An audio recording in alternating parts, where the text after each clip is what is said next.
ॐ शुक्लाम्बरधरं विष्णुं शशिवर्णं चतुर्भुजं प्रसन्नवदनं ध्यायेत् सर्वविघ्नोपशान्तये। लक्ष्मीनारायणं वन्दे तद्भक्तप्रवरो हि यः श्रीमदानन्दतीर्थाख्यो गुरुस्तं च नमाम्यहम्। वेदे रामायणे चैव पुराणे भारते तथा आदावन्ते च मध्ये च विष्णुः सर्वत्र गीयते। सर्वविघ्नप्रशमनं सर्वसिद्धिकरं परं सर्वजीवप्रणेतारं वन्दे विजयदं हरिम्। भवतां समेषां श्रीमद् वाल्मीकि रामायण पारायण उपक्रमे हार्दं स्वागतम् अभिनन्दनं च। इदानीं युद्धकाण्डस्य 53 सर्गः आरभ्यते। इस सर्ग में वज्रदंष्ट्र का सेना सहित युद्ध के लिए प्रस्थान, वानरों और राक्षसों का युद्ध, वज्रदंष्ट्र द्वारा वानरों का तथा अंगद द्वारा राक्षसों का संहार, यह सब वर्णन महर्षि वाल्मीकि द्वारा किया गया है। धूम्राक्षं निहतं श्रुत्वा रावणो राक्षसेश्वरः क्रोधेन महताविष्टो निःश्वसन्नुरगो यथा।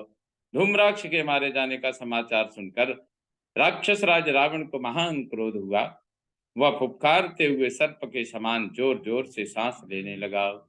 दीर्घमुष्णं विनिश्वस्य क्रोधेन कलुषीकृतः अब्रवीद राक्षसं क्रूरम वज्रदंष्ट्रम महाबलम। क्रोध से कलुषित हो गर्म गर्म लंबी सांस खींचकर उसने क्रूर निशाचर महाबली वज्रदंष्ट से कहा, गच्छत्वं वीर निर्याहि राक्षसै परिवारितः जहि दासरथिं रामं सुग्रीवं वानरैः सह। वीर, तुम राक्षसों के साथ जाओ और दशरथ कुमार राम और वानरों सहित सुग्रीव को मार डालो। तथेत्युक्त्वा द्रुततरं मायावी राक्षसेश्वरः निर्जगाम बलैः सार्धं बहुभिः परिवारितः। तब वह मायावी राक्षस बहुत अच्छा कहकर बहुत बड़ी सेना के साथ तुरंत युद्ध के लिए चल दिया। नागैरस्वैखरैरुष्ट्रै संयुक्तः सुसमाहितः पताकाध्वजचित्रैश्च बहुभिः समलंकृतः। वह हाथी घोड़े गधे और ऊंट आदि सवारियों से युक्त था, चित्त को पूर्णता एकाग्र किए हुए था और पताका ध्वज आदि से विचित्र शोभा पाने वाले बहुत से सेनाध्यक्ष उसकी शोभा बढ़ाते थे। ततो विचित्र के योर मुकुटेन विभूषितः तनुत्रम तनुत्रम ससमावृत्य सा सधनुर्निर्ययौ द्रुतम्। तनुत्रम ससमावृत्य सधनुर्निर्ययौ द्रुतम्। विचित्र भुजबंद और मुकुट से विभूषित हो कवच धारण करके हाथ में धनुष लिए वह शीघ्र ही निकला। पताकालंकृतं दीप्तं तप्त कांचन भूषितं रथं प्रदक्षिणं कृत्वा समारोहत् चमूपतिः। ध्वज पताकाओं सहित अलंकृत दीप्तिमान तथा सोने के साज बाज से सुसज्जित रथ की परिक्रमा करके सेनापति वज्रदंष्ट्र उस पर आरूढ़ हुआ। हृष्टिभिस्तोमरैश्चित्रैः श्लक्ष्णैश्च मुसलैरपि भिन्दिपालैश्च चापैश्च शक्तिभिः पट्टिशैरपि खड्गैश्चक्रैर्गदाभिश्च निशितैश्च परस्वधैः पदातयश्च निर्यान्ति विविधास्त्र पाणयः। उसके साथ रिष्टि, विचित्र तोमर, चिकने मुसल, भिंदीपाल, धनुष, शक्ति पट्टिस, खड्ग, चक्र, गदा और तीखे फरसों से सुसज्जित बहुत से पैदल योद्धा चले। उनके हाथों में अनेक प्रकार के अस्त्र शोभा पा रहे थे। विचित्रवाससः सर्वे दीप्ता राक्षस पुंगवा, राज्ञा महोत्कटासुरा चलन्नो इव पर्वता। विचित्र वस्त्र धारण करने वाले सभी राक्षस और अपने तेज से उद्भासित हो रहे थे। शौर्य संपन्न मदमत्त गजराज घूमते फिरते पर्वतों के समान जान पड़ते थे। ते युद्ध कुशलारूढ़ास्तोमरांकुश पाणिभिः, अन्ये लक्षण संयुक्ता सूरारूढ़ा महाबला। हाथों में तोमर अंकुश धारण करने वाले महाबली, जिनकी जिनके रथ पर चढ़ने पर सवार जो जिनकी गर्दन जिनके रथ पर जो उचित रथ पर सवार थे तथा जो युद्ध की कला में कुशल थे, वे सभी युद्ध के लिए आगे बढ़े। उत्तम लक्षणों से युक्त जो एक दूसरे महाबली घोड़े पर थे, कुछ रथ पर थे, जिनके ऊपर सूरवीर सैनिक आरूढ़ थे, वे भी सब युद्ध के लिए निकल पड़े। तद राक्षस बलम सर्वम विप्रस्थितमशोभत, प्रावृट काले यथा मेघा नर्दमाना सविद्युतः। युद्ध के उद्देश्य से प्रस्थित हुई राक्षसों की वह सारी सेना वर्षाकालीन मेघ के समान गरजते हुए विजयोन्नति के लिए आगे बढ़ रही थी, और वह सारी सेना मेघ के समान सुशोभा प्रावृत वर्षा काल के मेघ के समान शोभा पा रही थी। निस्रिता दक्षिण द्वारा अंगदो यत्र यूथपः, तेषां निष्क्रममाणानां अशुभम समजायत। वह सेना लंका के दक्षिण द्वार से निकली, जहां वानर यूथपति अंगद राह रोके खड़े थे। उधर से निकलते ही उन राक्षसों के सामने अशुभ सूचक अपशकुन होने लगे।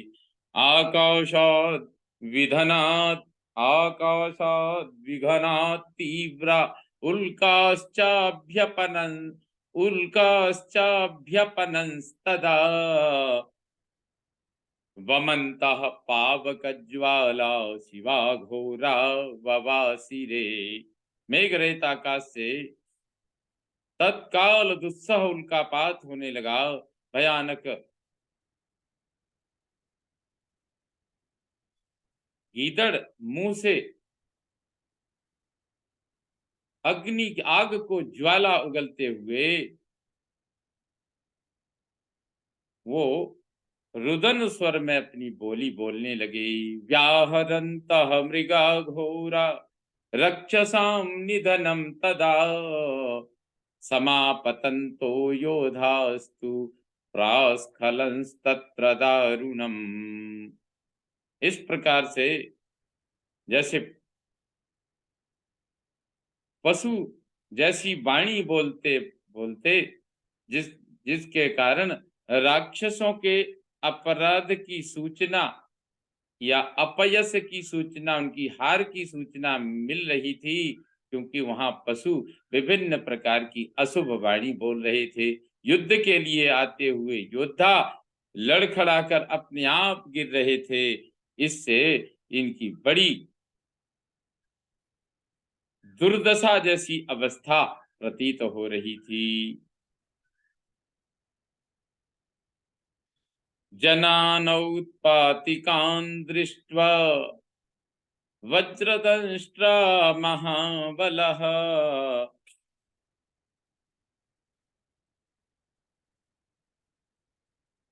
द्वयमालम्ब्य तेजस्वी बलमालम्ब्य तेजस्वी निर्जगाम रणोत्सुकः। इस प्रकार अशुभ सूचक लक्षणों को देखकर भी महाबली इनको अनदेखा करते हुए धैर्य पूर्वक आगे बढ़ रहे थे। वह तेजस्वी वीर युद्ध के लिए अपनी राजधानी से यानी लंका से आगे निकला।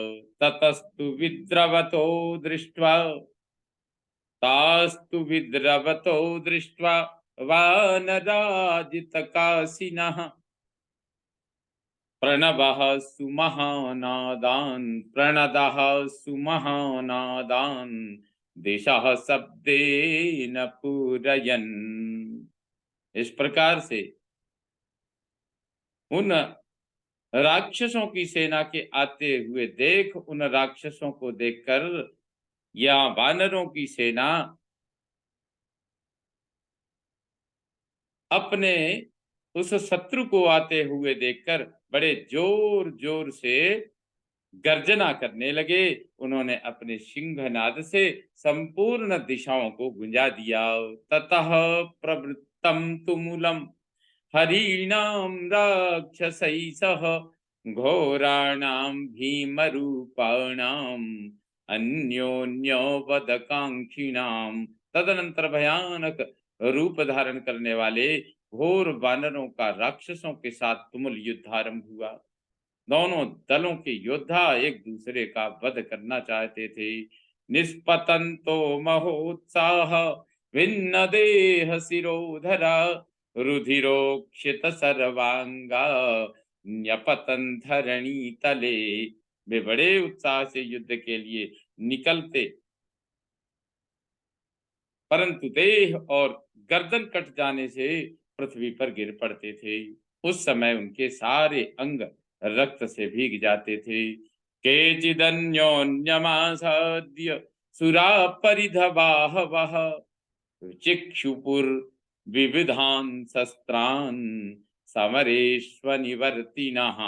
युद्ध से कभी पीछे न हटने वाले और परिग जैसी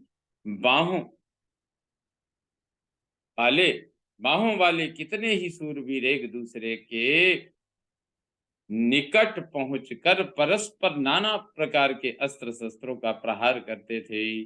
द्रुमाणां च शिलानां च शस्त्राणां चापि निस्वनः श्रूयते सुमहांस्तत्र घोरो हृदय भेदनः। उस युद्ध स्थल में प्रयुक्त होने वाले वृक्षों, शिलाओं और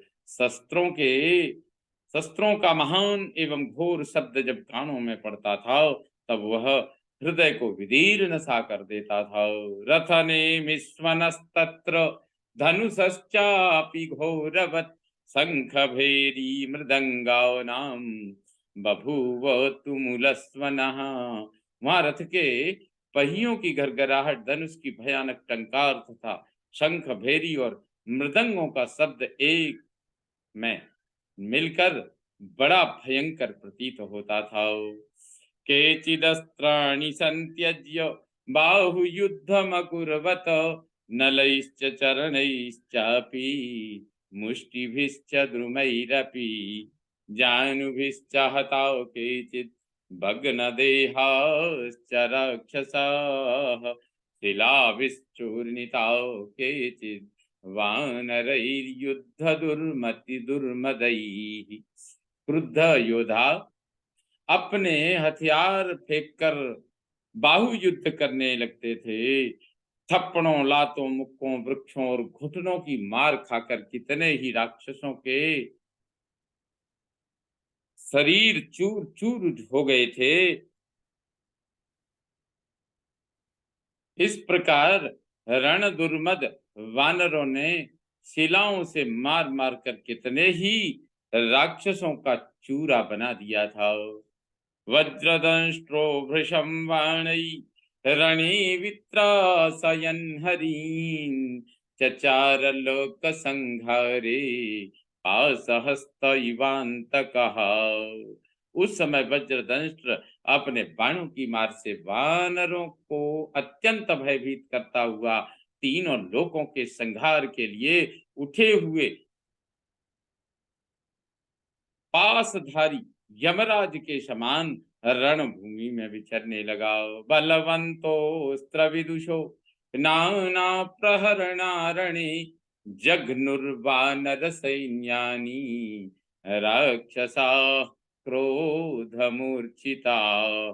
साथ ही क्रोध से भरे हुए नाना प्रकार के अस्त्र शस्त्र लिए और अस्त्र वेत्ता बलवान राक्षस भी वानर सेनाओं का रणभूमि में संहार करने लगा।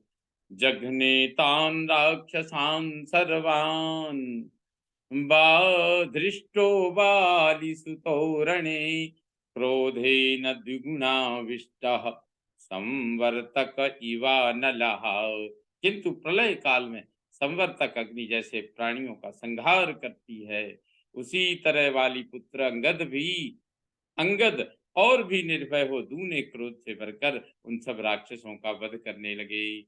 तान राक्षसगणान सर्वान वृक्षमुद्यम्य वीर्यवान अंगदः क्रोधतां राक्षः सिंहः क्षुद्र मृगानिव चकारो कदनं घोरम शक्रतुल्य पराक्रमः।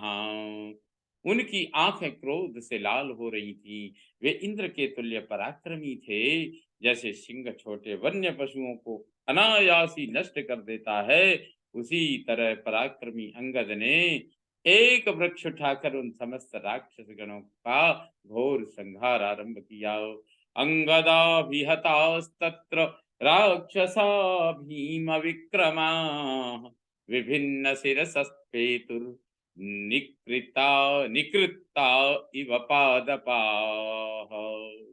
अंगद की मार खाकर वे भयानक पराक्रमी राक्षस सिर फट जाने के कारण कटे हुए वृक्ष के समान पृथ्वी पर गिरने लगे। रथैश्चित्रैर्ध्वजैरश्वै शरीरैर्हरिरक्षसां रुधिरौघेन संच्छन्ना भूमिर्भयकरी तदा। उस समय रथों चित्र विचित्र ध्वजों, घोड़ों, राक्षसों और वानरों के शरीरों तथा रक्त की धाराओं से भर जाने के कारण वह रणभूमि भयानक जान पड़ती थी। हार के युद्ध वस्त्रैश्च शस्त्रैश्च समलंकृता भूमिर्भाति रणे तत्र सारदीव यथा निशा। भूमिर्भाति रणे तत्र सारदीव यथा निशा। योद्धाओं के हार, केयूर, बाजूबंद, वस्त्र और शस्त्रों से अलंकृत हुई रणभूमि शरत काल की रात्रि के समान शोभा पाती थी। अंगदस्य च वेगेन तद राक्षस बलम महत् प्राकंपत तदा तत्र पवनेनाम्बुदो यथा। अंगद के वेग से वहां वह विशाल राक्षस सेना उस समय उसी तरह कांपने लगी जैसे वायु के वेग से मेघ कंपित होता है। इत्यार्ष से श्रीमद् रामायणे वाल्मीकि आदि काव्ये युद्ध कांडे 53 सर्ग संपूर्णतां याति। ओम पूर्णमदः पूर्णमिदं पूर्णात् पूर्णमुदच्यते पूर्णस्य पूर्णमादाय पूर्णमेवावशिष्यते। ओम शांति शांति शांति।